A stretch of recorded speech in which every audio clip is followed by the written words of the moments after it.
Live tayo ngayon dito sa Lingayen, Pangasinan, partikular sa may barangay poblasyon kung saan dahil nga sa tuloy-tuloy na buhos ng ulan ay binahana ang ilan sa mga kabahayan dito nga sa barangay poblasyon. Ipakita ko lamang yung sitwasyon dito sa may bahagi. Actually, ito po yung mga bahay na nakatayo sa gilid ng ilog na kung saan simula pa kahapon ay nalubog na sa baha yung kanilang mga bahay kaya apektado yung mga residente. So ito po yung sitwasyon dito ngayon. Ipakita ko lamang na kung papansinin po natin yung ilog, ayan po medyo mataas na yung antas ng ilog.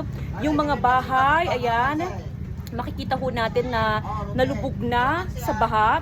Yung ibang mga bahay, actually mga kapuso, yung kanilang loob mismo ay may mga baha na, kagaya niyan, ayan yung bahay. Makikita po natin yung sa loob mismo niyan ay pinasok na rin ng tubig.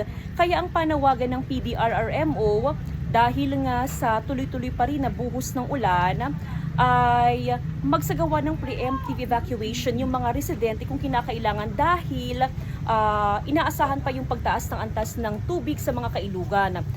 Sa ngayon, dalawang barangay o dalawang river system ang binabantayan ng PDRRMO. Yan yung Marusay River at Sinukalan River dahil konti na lang ay malapit na sa critical level yung mga river system. Kaya patuloy po yan na binabantayan at minomonitor ng PDRRMO. Yung detalye ng balitang yan, mamaya alas 5:10 ng hapon sa One North Central Luzon.